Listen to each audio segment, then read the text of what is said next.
ایک بات یاد رکھنا، مشکات شریف کی حدیث ہے، جس نے علم اس لیے حاصل کیا کہ کسی عالم کو نیچا دکھا دوں، اسے پھنسا دوں سوال کر کے، حضور فرماتے ہیں قیامت کے دن اسے آگ کی بیڑیاں پہنائی جائیں گی، اس کی زبان کو آگ کی کینچی سے کھینچا جائے گا۔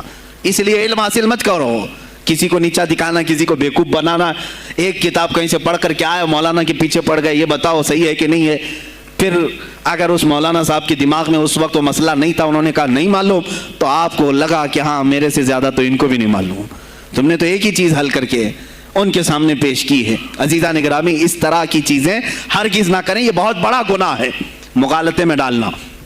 غوث پاک رضی اللہ تعالیٰ عنہ ایک جماعت سے خطاب کر رہے ہیں، 40 علماء آئے، الگ سوالات نوٹ کر کے، میں یہ پوچھوں گا، تم یہ پوچھنا، تم یہ پوچھنا۔ غوث پاک رضی اللہ تعالیٰ عنہ نے اپنا خطاب کیا اور سوالات کے لیے اس دن محفل کا وقت ہی نہیں دیا، کہا آج سوالات کوئی نہیں کرے گا۔ وہ لوگ تو سوالات لے کر کے آئے تھے، سب مجمع میں خطاب کے بعد جس کو جو پوچھنا ہے آپ کہتے ہیں کہ پوچھ لو، اس دن کا کوئی نہیں پوچھے گا، آؤ صرف مصافحہ کر کے جاؤ، آؤ صرف مصافحہ کر کے جاؤ۔ تو یہ جو علماء کی جماعت تھی، ان کو بلایا، ایک آتے ان کو سینے سے سینہ لگاتے اور کہتے تیرا یہ سوال تھا، اس کا یہ جواب ہے۔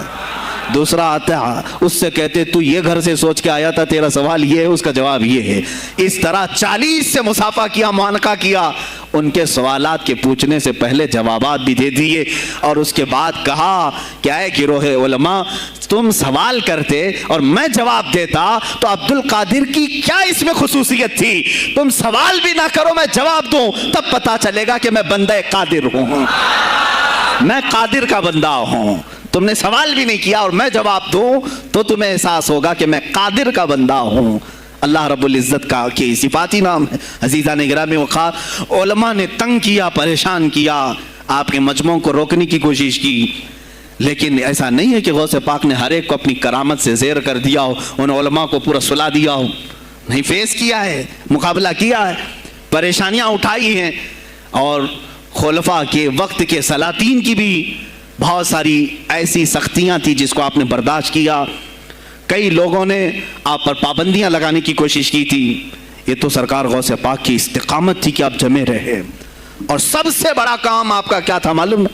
خانقاہ کے گدی نشینوں غور سے سنو، جو غوث پاک کا نام لیتے ہیں، سرکار غوث پاک رضی اللہ تعالیٰ عنہ کی اس صفت کو میں بیان کروں تو یہ بغلیں جھانکیں گے۔ ابھی غوث پاک نے سب سے بڑا کردار کیا کیا جانتے ہیں آپ؟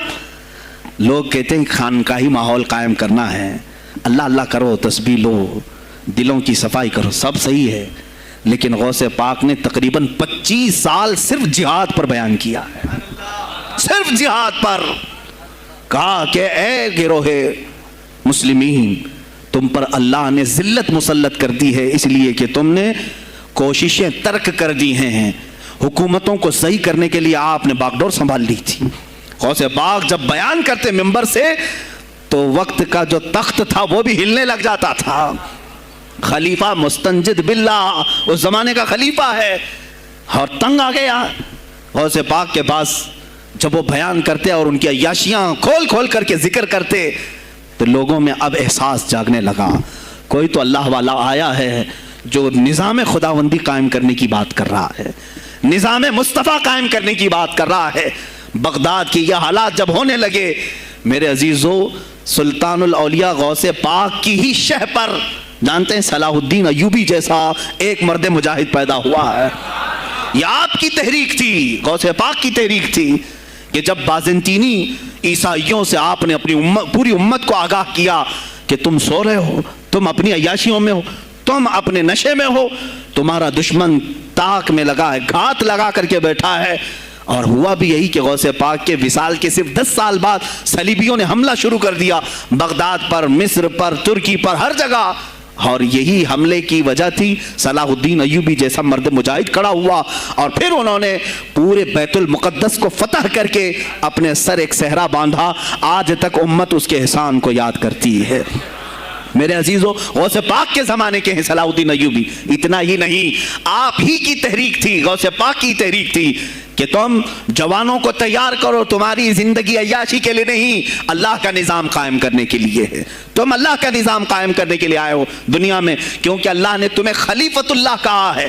اللہ کے تم خلیفہ ہو, تم نائب ہو اللہ کے, تم یہاں پر اپنی موج مستی کے لیے نہیں آئے. اب اس زمین پر بات ہوگی تو صرف میرے مولا کی ہوگی, اس زمین پر بات ہوگی میرے مصطفیٰ کی ہوگی. یہ سیدنا عبد القادر جیلانی کا اعلان تھا. ہے کوئی آج پیران اسلام وہ اعلان کریں کہ آج اس زمین پر صرف ہم ناموس رسالت کی بات کریں گے؟ کون ہے؟ کیوں بیٹھے ہو؟ غوث پاک سے اگر تمہاری ادنا سی نسبت ہے تو پھر تمہیں اپنے جوانوں کو, اپنے مریدوں کو یہ سکھانا ہوگا کہ موٹے موٹے نذرانے دینے سے نہیں چلے گا, اپنی گردنیں حضور کو پیش کرنے کے لیے تیار کرو.